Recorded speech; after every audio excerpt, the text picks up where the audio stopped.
Awesome. Everyone, thank you so much for joining us on this Monday afternoon.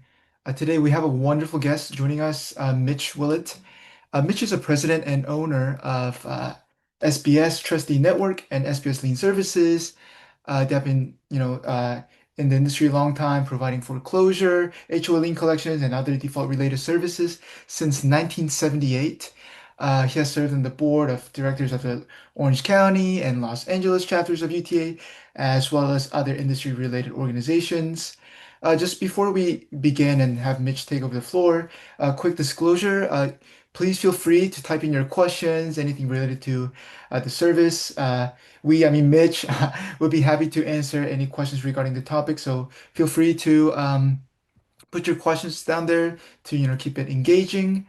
Um, Without further ado, Mitch, the floor is yours. Thank you, Mitch. Good afternoon, everyone. Mitch Willet with SBS Lien Services. Thank you very much, Simon and the HOA Simplified team for having me here today, and all board members who are in attendance. Thank you for letting me be here and help you navigate the collection process. As Simon indicated, we've been in business since 1978. I joined the company in 1992, and I bought it from my mom in 1998. So we've been around for quite some time, plan on being around for quite some time longer. Family-owned business based here in Southern California, and we service all of California from our Westlake Village office. If you can see my screen here, you can see our contact information. Liencollections.com has all of the information I would be sharing here today on our website, transparent for board members, property managers, and the homeowners for your information. As I go through this, again, please feel free to type in your questions I will do my best to answer them as we go, and we'll have some time at the end of the presentation for questions and answers and war stories and scenarios. One thing I do want to indicate is that, as you can see on the title page here, SBS Lien Services. What SBS stands for is literally simply better service. When anybody calls our office, they get a live body to answer that phone between the hours of 9 and 5. This is inclusive of your homeowners, board members, property managers, etc. We believe in the old adage of personal interaction. We embrace technology, but we think it's important for resolution of a collection matter to have direct communication, open communication with the homeowner as to swift and best resolution. As I go through my slides here, let me make sure I click on the window correctly. There we go. Okay. So in California, there are three methods of assessment collection. The three are listed here on the screen: small claims, judicial, and non-judicial. As indicated here, the small claims action is the least effective and the least cost effective. I'll go into detail on that in a second. Judicial foreclosure requires an attorney in the court system, and you're subject to the court's calendar, which in many counties right now is still severely backed up. The non-judicial process, which is what we believe to be the most cost-effective and time-effective, is the one that SBS pursues on your behalf. This is spelled out specifically in what's known as the Davis-Sterling Act, or Civil Code Section 5600, as well as jumping over to California Civil Code Section 2924, which is the section of code that directs how to foreclose non-judicially on a homeowners association lien. One item to note: if you do decide to review Civil Code Section 2924, you're not going to find any terminology or language in there that speaks to homeowners associations, homeowners, property managers, etc. There is a clause specific in the Davis-Sterling Act that says if you foreclose on your homeowners association lien non-judicially, you do it in the method performed under Civil Code Section 2924, which is the exact same Civil Code section that directs a lender on how to foreclose non-judicially in the state of California on a deed of trust. It's the exact same process. But the language in 2924 is going to be more geared towards lender, borrower, mortgagor, mortgagee, deed of trust, note, etc. So don't let that confuse you. The Davis-Sterling Act gives you that authority to foreclose non-judicially. Small claims. collection method. I'm going to touch on that briefly. The small claims method, again, you're subject to the court. You got to file an action in the small claims court. Your action for your small claims judgment that you're looking to obtain is going to be for a specific period of time. When you file your small claims action, you are indicating on that action that the homeowner is delinquent, and I'm just going to use the example, they're delinquent January through June. You get to court, the court rules in your favor, they give you a judgment in favor of debt owed January through June. Owner owns the property. Your judgment does include August, September, and all subsequent debt. Your judgment specifically for the amount on the judgment awarded at the court for the January through June assessment that you claimed in your action. The cost of a small claims action is low, but the other cost, the non-cost effective issues with small claims is once you get that judgment, you have to pursue that judgment. You then have to go and pursue a debtor's exam or a bank levy, and all of these items are going to cost you money for a traditional collection company, S.B.S. traditional collection company. It's going to cost you monies to have a traditional collection company pursue that judgment without any guarantee of effectiveness. The time to use a small claims action in our suggestion is when you do not have any other methods available to you because a senior lender has foreclosed on the property and the homeowner that is delinquent no longer owns the property. So you do have a finite period of time as to their responsibility because it stopped when the lender foreclosed. And you have a better strategy as to pursue that debt, and typically the only one left available to you. Judicial foreclosure is a method used, requires an attorney, requires you to file an action in the court system, either a superior court action or a lower court action. The attorneys typically will charge you up front as well as their court filing costs, so it makes it less cost effective for the association because you have to come out of pocket. And again, you're subject to the court calendar in regards to when they schedule the hearings, etc. The benefit of a judicial foreclosure in California is if the homeowner owns other property.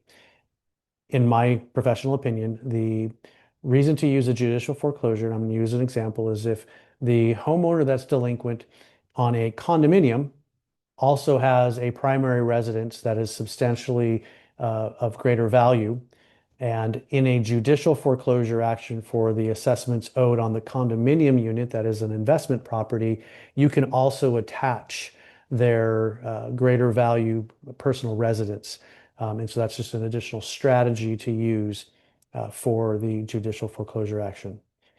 Otherwise, in the judicial foreclosure action, you still must process the pre-lien letter and the lien, just as you would in a non-judicial. And then when you choose to foreclose on the property after you've established your lien, you engage an attorney to file the action in the court and pursue those steps. Most attorney firms that perform the judicial action, again, will require a retainer fee or fees paid as the collection action pursues, absent having collected anything from the homeowner. And lastly, we get to the non-judicial foreclosure process, which is what S.B.S. does. We are not attorneys. I am not an attorney. We do not have any attorneys on staff, and that is by design because the non-judicial process does not require it.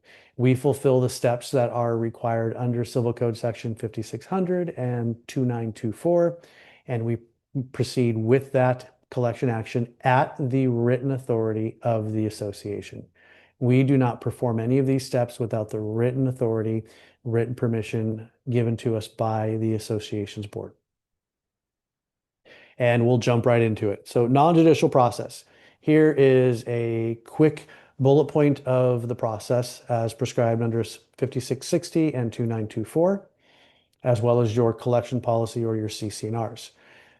First step is a pre-lien letter. Second step is the record notice of delinquent assessment lien. Third step is the notice of default, which is the commencement of the foreclosure action. And this is the part where we jump from 5660 over to 2924 in California Civil Code. Once we move from the notice of default, we move to the notice of sale, conduct the foreclosure sale specific to a homeowners association lien in California. The homeowner is afforded an additional 90-day right of redemption following a foreclosure sale if the process gets to that point. Title transfers to a new owner. Best case scenario, the process is 11 to 13 months. I know I touched on that very quickly, but I'm going to go into more detail in the next couple of slides, so don't fear. But I'm going to stay here for a moment. You can process your pre-lien letter as soon as the homeowner becomes delinquent according to your CC&Rs and your collection policy. My experience is in this current marketplace, the CC&Rs and collection policies usually indicate 30 or 60 days delinquent, which then is the trigger for you to move forward and process the pre-lien letter, which is the commencement of the collection action under Davis-Sterling Act, also known as 5660. The pre-lien letter has 30 days attached to it. You cannot proceed with the next step, which is recording your delinquent assessment lien until 30 days has expired from that pre-lien letter being mailed in the United States Postal Service via regular mail and certified. Not certified return receipt, just certified. And there is no requirement in any of these steps that S.B.S, property management company, or the board confirm that the homeowner has received those notices. Just that it be mailed certified and regular mail. And the presumption is it has been received. It is up to the homeowner to confirm such. After the pre-lien letter expires 30 days, we can record the notice of delinquent assessment lien, which gets recorded in the county recorder's office against the property. It is of public record. Also want to highlight in this whole process, S.B.S. Lien Services nor any of my colleagues, competitors, report to the credit bureaus. There are collection companies out there that do that as a strategy, but that is not a part of this process. The non-judicial process, as described under the two civil code sections here, do not require, nor do I believe it is effective to have a credit reporting agency report method. Just touch on that. So we do get the question from the board members, does this affect their credit? It affects their credit in that if a credit reporting agency such as Equifax or Experian or one of those choose to do a public record search in a credit report request, the information will be there, but we don't actively report to the credit for the homeowner. When the notice of delinquent assessment lien expires after 30 days, you can then record the notice of default. Again, the notice of delinquent assessment lien was also mailed, certified in regular mail, just as the pre-lien letter, which will also be the same notification method under the notice of default process. When we move to the notice of default process, this is where we start the foreclosure action. The notice of default is recorded in the county recorder's office and mailed, certified in regular mail, as previously indicated. The notice of default period has a 90-day period attached to it, or a 3-month period to be more technical, which means we cannot proceed with any additional collection action until that 3-month period expires. Once that 3-month period expires and the homeowner has not brought their account current, we can then move with the notice of sale, which is preparing a notice of sale, recording it in the county recorder's office, mailing it certified in regular mail, posting it on the property, publishing it in a local newspaper 3 consecutive times. The last publication must not be less than 7 days prior to the sale date indicated in the notice of sale.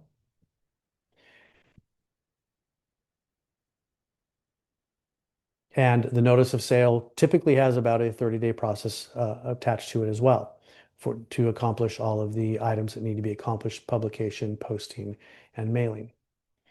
And then we can conduct the sale. Once the sale is conducted, if it's a successful sale, whether it go to a third-party purchaser or the term is revert to the association, there is still a 90-day right of redemption.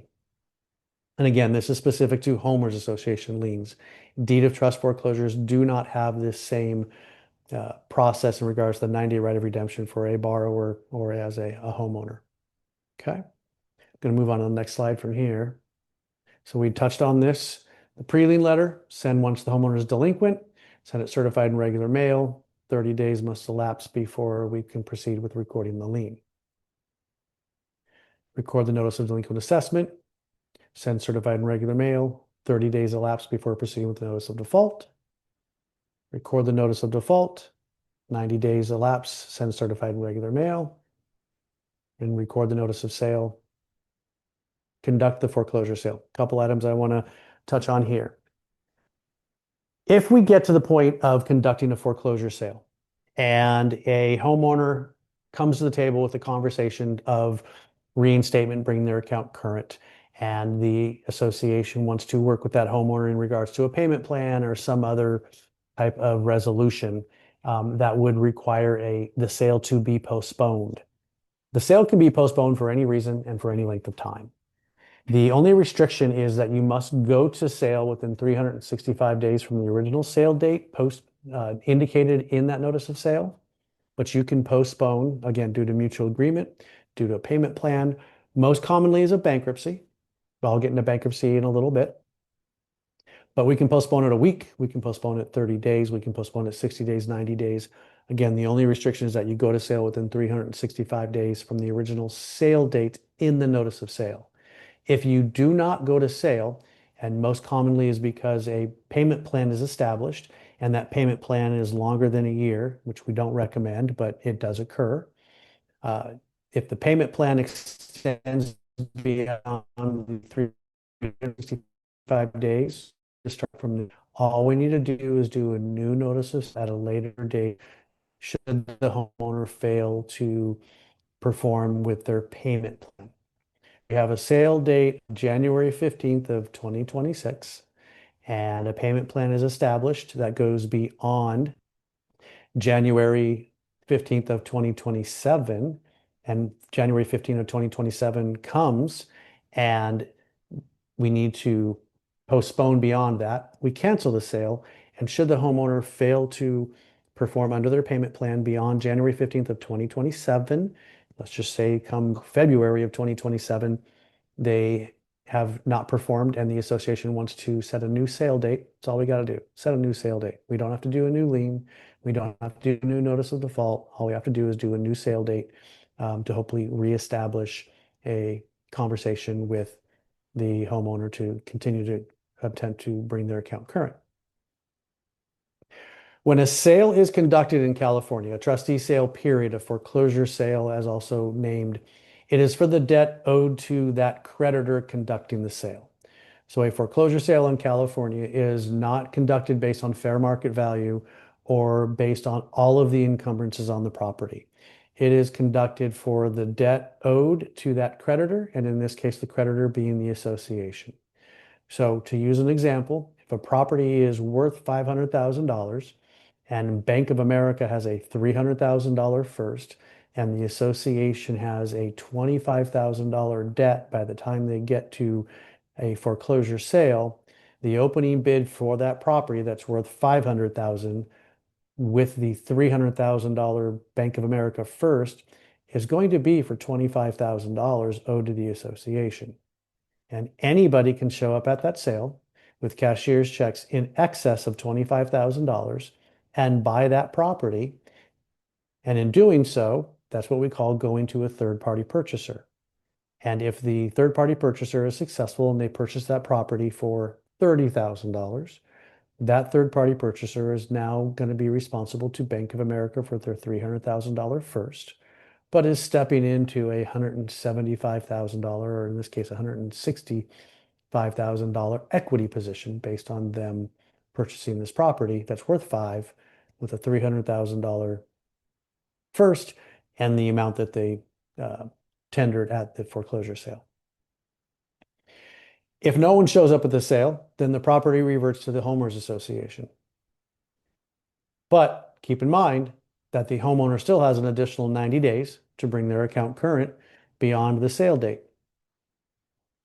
Next slide, as I've indicated, opening bid of the foreclosure sale, only for the full debt owed to the homeowners association, is not for the full value of the property, does not include any other lien holders.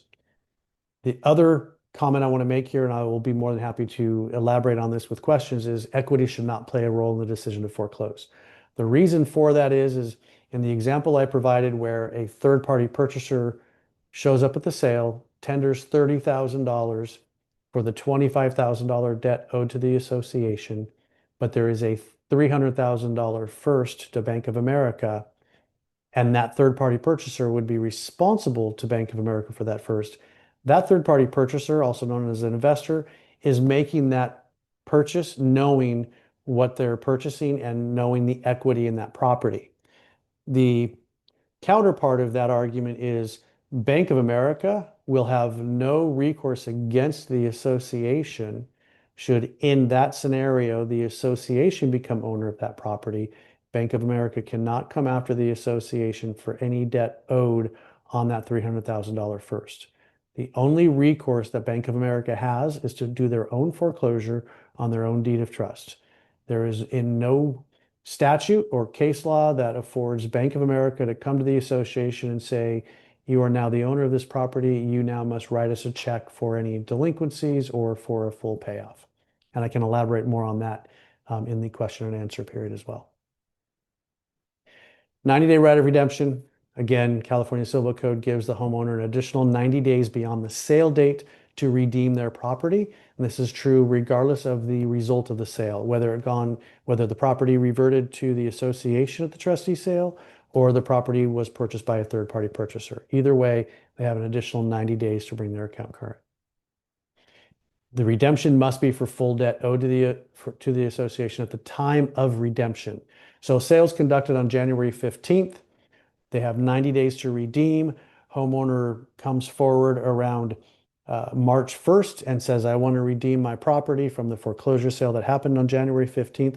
The redemption amount provided to that homeowner is going to be through March 1st or whatever date beyond that the homeowner indicates they want the redemption amount for. It's not going to be just for the debt owed through January 15th. It's going to be for the debt owed to the point of redemption that the homeowner is requesting within that 90-day period.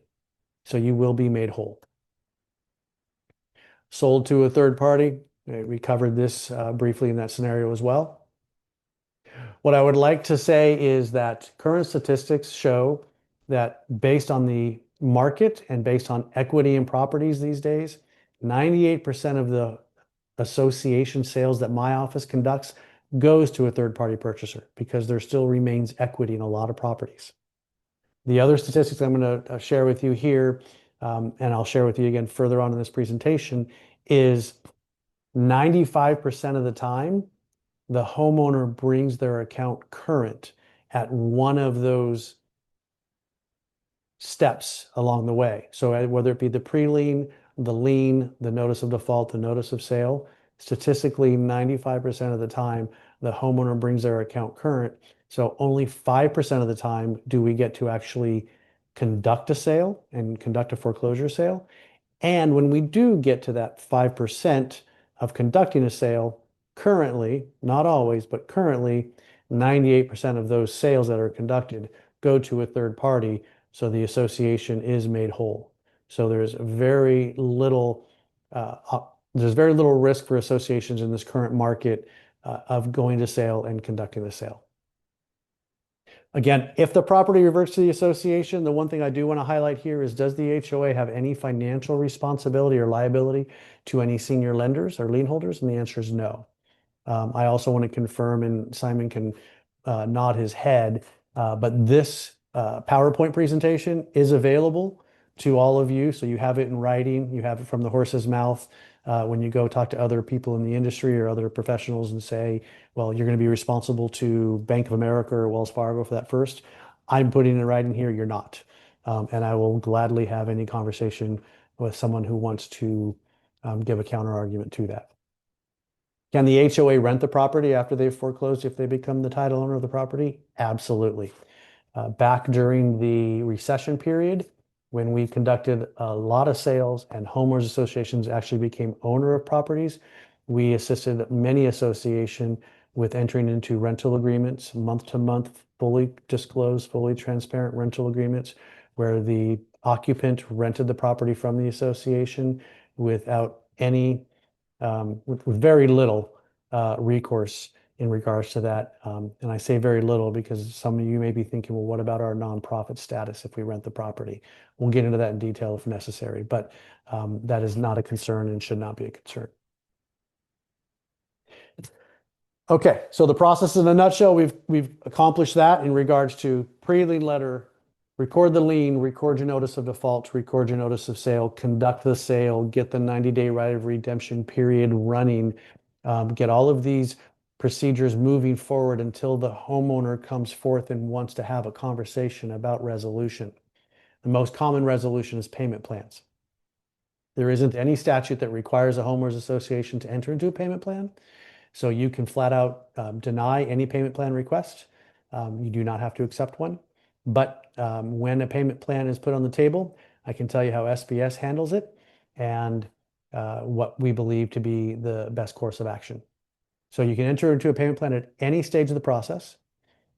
We recommend that the lien be recorded in most cases. So if the homeowner comes forth during the pre-lien stage and says, I want to get into a payment plan, I still recommend you record your lien, get that of record until their account is at zero. Again, the payment plans are not required by law. S.B.S does not negotiate the payment plan.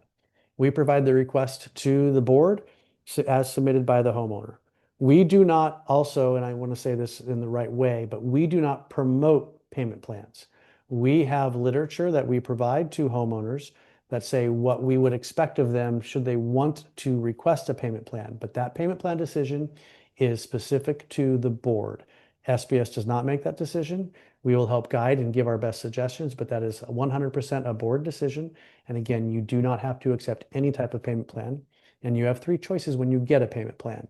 You can accept, you can deny, or you can counteroffer. Those are your three choices, simplistically and factually. We do not recommend payment plans that exceed 12 months, and our strong recommendation is that payment plans go 6 months. Those are the ones that are performed the most effectively. Anything that exceeds 12 months typically is defaulted on eventually, but that's just our statistics and our information.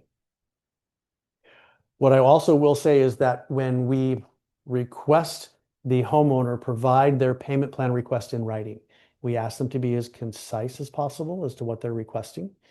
But if they submit a payment plan to us that says we would like to pay $500 a month for the next however many months until the account is paid current, and they put that on a cocktail napkin, we're going to scan that and send it over to you. We're going to ask them to be a little more concise before we do so. But if they choose not to give us any more details, we're going to communicate what the homeowner communicated to us, and you can communicate back to us a denial, an acceptance, or a counteroffer. Most commonly a counteroffer.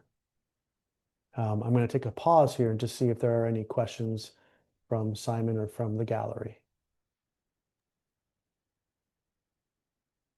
Yeah, I guess my question to you, Mitch, obviously we just talked about payment plan, but is there a reason why you typically don't recommend payment plan to the board members? So again, let me reiterate my suggestion. S.B.S doesn't promote payment plans to the homeowner. Hmm. And so what I want to identify is when a homeowner calls in and says, I want to bring my account current, what should I do? My team doesn't say, hey, request a payment plan, because we don't know what the homeowner's financial capabilities are. And it's not our position to make a recommendation to the homeowner as to what they should do. At the same time, we're never completely in the 100% no of what the board is going to want to consider. So when I say we don't promote payment plans, it's not something we offer up to a homeowner when they call our office.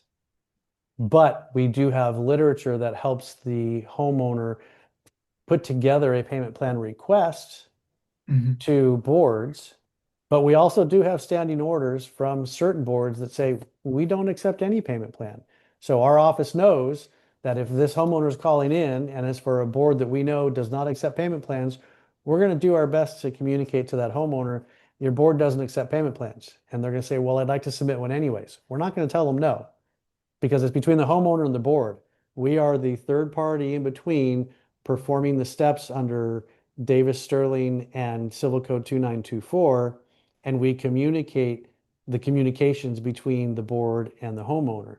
So if we tell the homeowner, your board doesn't accept payment plans, and the homeowner says, well, I'm going to submit a request anyways, we're going to forward it to the board, and the board's going to come back and say, we don't accept payment plans. We're going to say, we know.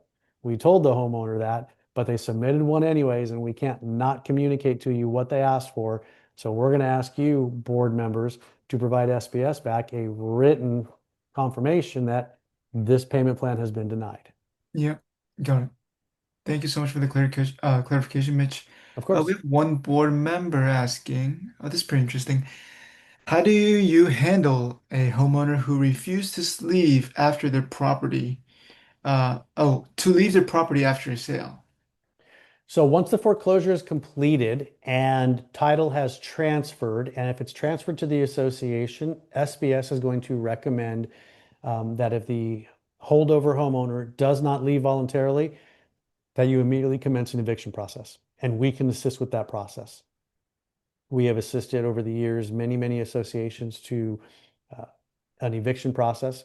We outsource it to an eviction attorney to accomplish, but we can still be your main point of contact, accomplishing that, getting all the paperwork necessary, answering all the questions, and guiding the association along in that process. Awesome. That's super helpful. I think we can just move on and hopefully we'll have more questions by the end of the presentation. Thank you, Mitch. Excellent. No problem. All right, moving on from payment plans. So, one thing I want to go back to, we're not attorneys. We don't perform the judicial process. We do not require any upfront fees and costs from the association. There is no deposit required to commence a collection action. Our business model is based on the procedures that we've spelled out and discussed here today. And our business model is also based on years of experience and statistically the homeowner bringing their account current. And as I've indicated before, 95% of the time, the homeowner brings their account current at one of the stages, as long as the association's giving SBS the authority to move through each stage timely and effectively, then we are not going to invoice the association. And the goal is obviously to collect the assessments, late charges, interest, and cost of collection, which is SBS fees and costs directly from the homeowner, which means that the association does not come out of pocket for SBS's fees and costs.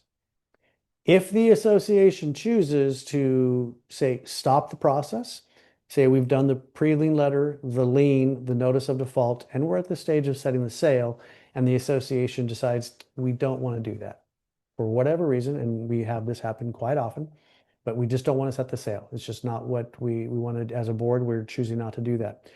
We will send a deposit invoice at that time for our fees and costs incurred, because at that point we have now been stopped from proceeding with the process, which now means we've been stopped from any attempt to collect the debt from the homeowner based on what statute allows us to do. Okay. But like I said, it is our recommendation that the association move the process through each step until the homeowner comes forth with a dialogue or ultimately forecloses on the property and takes title and possession. But again, 95% of the time, the association's not going to pay an invoice to SBS because we're going to be successful in collecting the debt, inclusive of our fees and costs from the homeowner. I also want to highlight that our fee schedule in regards to fees and costs is published publicly on our website for all to see, inclusive of homeowners. So the homeowners can also see exactly what they can expect should they not bring the account current at the lien stage, or should they not bring the account current at the notice of default stage. It is very public out there as to what they can anticipate in regards to fees and costs. Questions, scenarios, examples. Here we are. Awesome, Mitch. Thank you so much for guiding through, all of the service that you guys do. At the same time, I feel like the collections can be sometimes kind of simple steps, but at the same time, it gets really needy and greedy, especially when you kind of go through the foreclosure process. I think, from my perspective as a, management company, as company manager, we sometimes come across a community that has a homeowner who has been delinquent for a long time, sometimes even for a year or even like 2 years. What would you say like the best action item or like a best process for a community like this? My my recommendation for all the communities, regardless of size, is to perform consistently the steps that your CC&Rs and your collection policy spell out. And that is do the process as statute allows. Be consistent with all of your homeowners uh, in the same process. That is going to mitigate any liability or risk that a board will have in regards to, so to say, favoritism towards a particular homeowner or too aggressive with another. And moving that process through. I know it is very common a tough decision. We don't want to put a lien on this property. There are neighbors. It seems harsh. But at the same time, the association and the board must fulfill the governing documents requirements, and that is when a homeowner is delinquent, to pursue the collection method that your collection policy indicates you're supposed to accomplish. And the only way that's going to be successful is if you move through each step appropriately and timely so as to get resolution. Because statute does not call for a deviation from that process. And I'm going to say that I'm going to answer that with a scenario in that you do the board approves the pre-lien letter and then approves the lien and chooses not to do the notice of default. But they reach out to S.B.S. or if they're choosing to use a competitor similar to S.B.S., such as an attorney firm, and say, well, we don't want to do the notice of default, but can you send a follow-up letter? Can you just send them a letter like every month, hoping that they come forth and take care of it? Or can you give them a call at like 4 p.m. on Tuesday? That's outside the scope of what statute allows. So that's outside the scope of what can be accomplished and technically would be a violation of the process and of statute. So my answer is stick to your CC&Rs, your collection policy, which hopefully are consistent with the Davis-Sterling Act and Civil Code 2924, and move that process through. And even if you choose to go judicially, still stick to, for lack of a better term, stick to the script. Stay with what statute allows and be consistent, and move it through timely and effectively, because that's the only way you're going to get a reaction from the homeowner. Yeah, that makes a lot of sense to me. Yeah, and also we had a actually reserve study group last webinar, and I remember just informing all the boards that they have a fiduciary duty to protect the financial interests of the HOA. So meaning, if someone's delinquent, you shouldn't obviously feel bad. I mean, obviously you can feel bad, but you have the duty to pursue collection and that to have the fiduciary duty for the association. Let's Yes. see. Feeling bad is an appropriate emotion, but at the same time, the counterpart of that is that yes, you have, as a board member, you have a duty to fill it. You have a duty to make sure that all the other homeowners who are current on their dues are not suffering the burden of the ones who are not performing. Mhm. And of course, maintaining that the operating accounts of the association are in the black and continue to be um, addressing the vendors who need to get paid for their services of keeping and maintaining the integrity of the community. And I'll give an example here. I know you mentioned there might be a question, but I'm going to give an example of moving the process through quickly and swiftly and not always knowing the homeowner's capabilities. We don't know what the homeowner's motivation is going to be, and we don't know what the homeowner's financial capabilities are. And we can't ask for that. As a as the association as a creditor, you don't have the right to ask for their financial information. You're thrown into an involuntary relationship where a property owner buys a property that's in a community that's managed by CC&Rs that requires monthly dues. That's it. That's the simple relationship that exists. You're not entitled to their social security number. You're not entitled to any of their financial information or their credit worthiness. You're not extending them credit, which is why you're not entitled to that information. You're in a relationship that requires a financial obligation of the homeowner to be received, and the association is to a financial obligation to maintain the property according to the CC&R's bylaws, etc. So with all of that being said, we don't know where they're going to where they're going to have the capability of bringing their account current. So a war story that I tell, and this scenario has happened more and more. It was one or two scenarios that happened, but I have now experienced over the last 10 years this scenario occur um, probably more than 20 times. And it's real simple. We do the pre-lien letter, we do the lien. The homeowner comes forth and says, wait, do not start the foreclosure on my property. I want to bring my account current. Okay, the board says, great, we'll give you an extra 30 or 60 days before we do the notice of default if you put any money towards your delinquency. Homeowner goes radio silent. Board says, record the notice of default. We record the notice of default. The 3-month period passes. We get to the point of recording the notice of sale. Homeowner comes forth and says, please don't record the notice of sale. Please don't set the sale on my property. I want to bring my account current. Board says, great. Now this, and I'm saying this specific scenario has happened more than once, but I'm going to use one that occurred back in the recession just as an example. Board said, okay, we're going to give you a couple of months. Board gave the homeowner grace and said, we'll give you a couple of months to bring the account current. Homeowner goes radio silent again. Board says set the sale. We set the sale. We get to sale. Homeowner comes forth and says, look, it's the recession. My first loan is with Countrywide, which is now IndyMac. The banks have changed. I'm in the loss mitigation program. I'm trying to save my property. Please don't foreclose on it. Let me get this worked out. As soon as I get it worked out with my lender, you guys will be paid in full. The board agrees to postpone the sale, postpone the sale, postpone the sale multiple times. Homeowner goes radio silent again. And at this time now, Countrywide, which is now has become whatever the new iteration of Countrywide was back in during the recession, think IndyMac, which became another one, became another one. They have a foreclosure now scheduled as well, which is an additional decision factor for the board. Well, now the lender's got a foreclosure and we've waited all this time. Ultimately, the association forecloses on the property. And this is back when there wasn't a right of redemption afforded to associations. This is prior to the right of redemption process.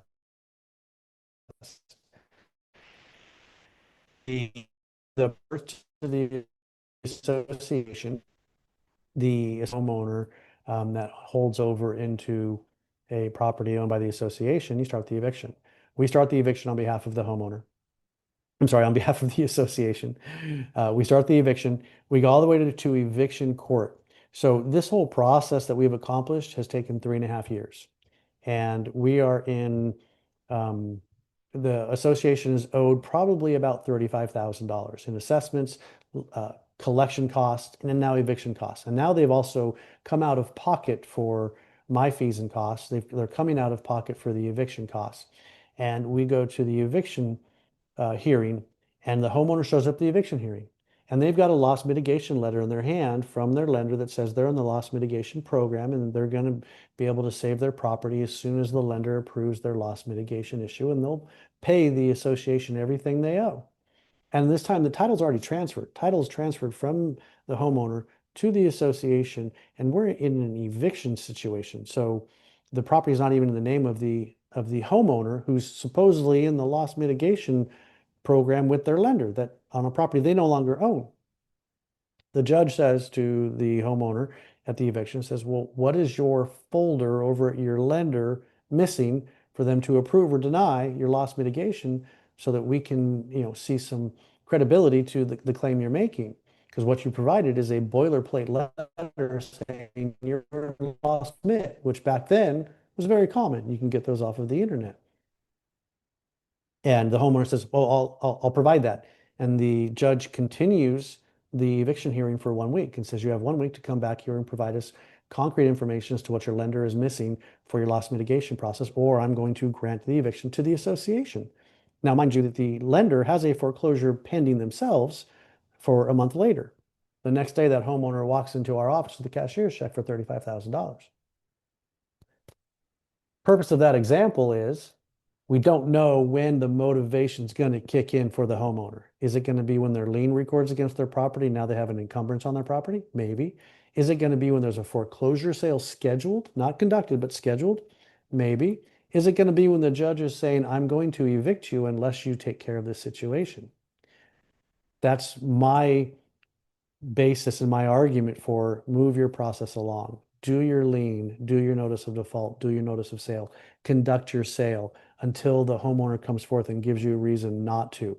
And usually that reason not to is actual writing a check for something, even if it's not for full amount, even if it's for a payment plan, or it's just a one-time payment for a postponement, whatever it is, keep your process moving until the homeowner comes forth with a reason to not proceed to the next step.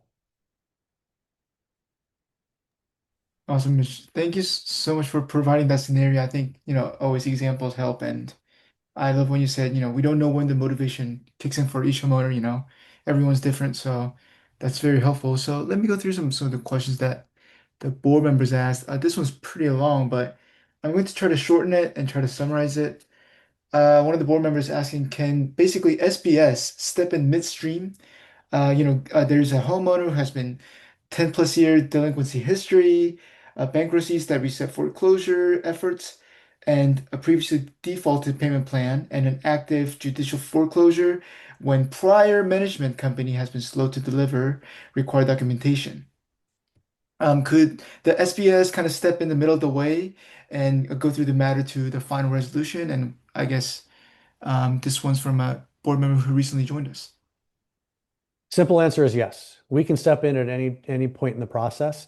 In the question, it was mentioned that there was a judicial foreclosure either in process, pending, or was previously attempted. If the lien is of record, SBS can step in and record a notice of default on that lien.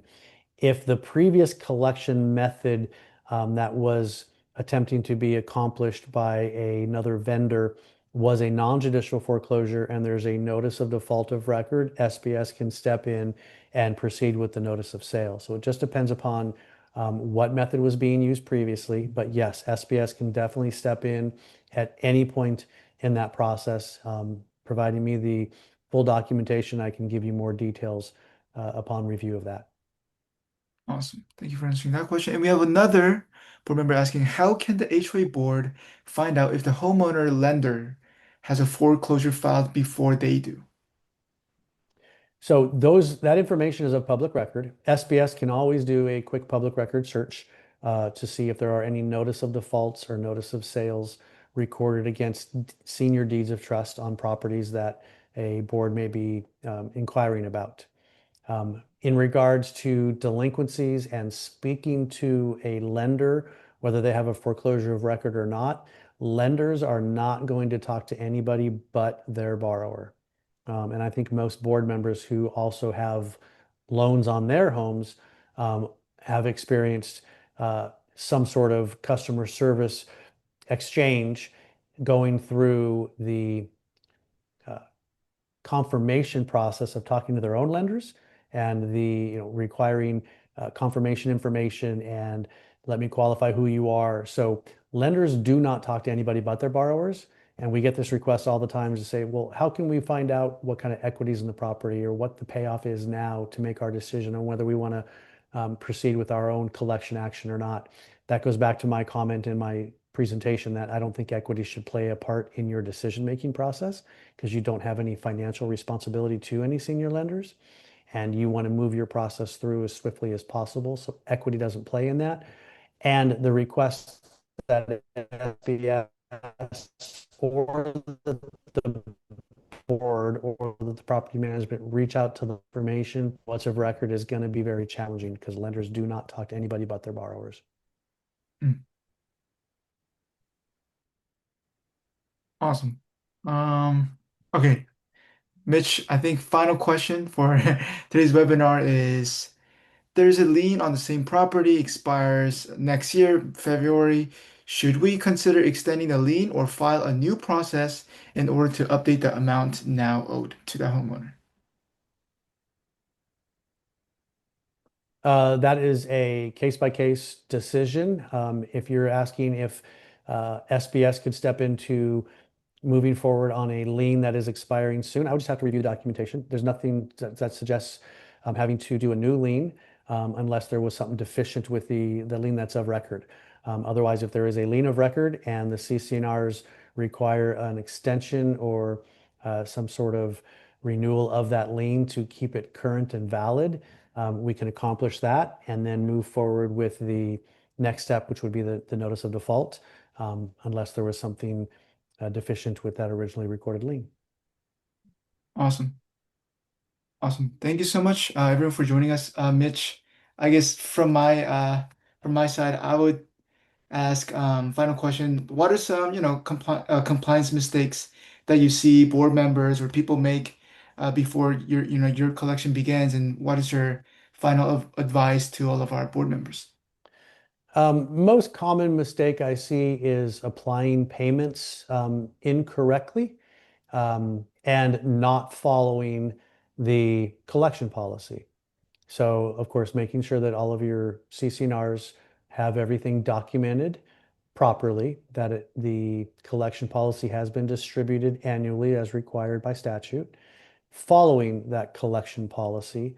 And if you don't follow it to the T, there is room for gray in regards to if the collection policy says you can start a collection action when they're 30 days delinquent, but the board has historically done that around 90 or 120 days, stay consistent and do that. And then if you choose to change that and become more specific to your collection policy, that's okay, but just make sure that when you make that change, you do it consistently for all homeowners, not just for the ones that you dislike, to be blunt. Yeah. Awesome. And I remember from, our conversation previously, you said, some of the mistakes that board members make is prior to recording the NODA, the board of the association must approve the lien by a majority vote in an open meeting. So, always that needs to be happened and recorded in the minutes so that it kind of goes through properly, right, Mitch? Correct. So again, follow the Davis Sterling Act, follow the advice of your property manager in regards to what needs to be accomplished in the appropriate meeting, whether it be an open session or an executive session. Our documentation spells that out pretty clearly as to what the expectations are of the association. S.B.S does not require records. We don't require the minutes. Our form states that the association has accomplished what they're supposed to accomplish according to statute and spells it out specifically as to what that is supposed to look like. But yes, uh, follow the instructions of your property manager or of your professionals that tell you what you must accomplish and vote in the open sessions and the executive sessions for the appropriate actions. Awesome. Well, thank you everyone again for joining us today on Monday evening. Mitch, do you have any last words before we end the last webinar for, our end of the year? Thank you so much for letting me be here tonight and sharing this information with you. And if anybody has any questions, do not hesitate to call me directly. My contact information is here on the screen. It's also published on our website. Happy to answer any questions for anybody. Awesome. Thank you, Mitch. Thank you everyone for joining us. Happy holidays. Happy holidays. Thank you.